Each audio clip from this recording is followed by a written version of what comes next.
અમદાવાદનો સૌથી પોશ વિસ્તાર ગણાતો સેટેલાઇટમાં એક મોટી ઘટના સામે આવી છે।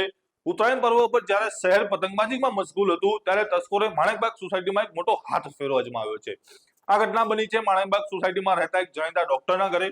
ડોક્ટર અને તેમનો પરિવાર ઉત્તરાયણ વેકેશન માણવા માટે જ્યારે દુબઈ ગયા હતા અને ઘર બંધ હતું ત્યારે આનો લાભ ઉઠાવીને તસ્કરોએ આખું ઘર ફંફોસી માર્યું છે। ચોરીનો આંકડો જાણીને તમે પણ ચોંકી જશો। તસ્કરોએ સેફ લોકર તોડીને અંદરથી કુલ 203.5 તોલા સોનાના દાગીના અને 45 લાખ રૂપિયા રોકડા લઈ ફરાર થઈ ગયા છે। કુલ ચોરીની કિંમત અંદાજે 1,47,00,000 આંકવામાં આવી રહી છે। તસ્કરોએ કેટલાક પ્રોફેશનલ હશે તેના પરથી આપણે અંદાજો લગાવી શકીએ કે જે તેમની ઓળખ છુપાવવા માટે જે ઘરના સીસીટીવીના જે ડીવીઆર છે તે પણ તેમની સાથે લઈ ગયા છે, જેથી પોલીસ તેમને કોઈ વિઝ્યુઅલ પુરાવા ન મળે અને તેમને પકડી ન શકે।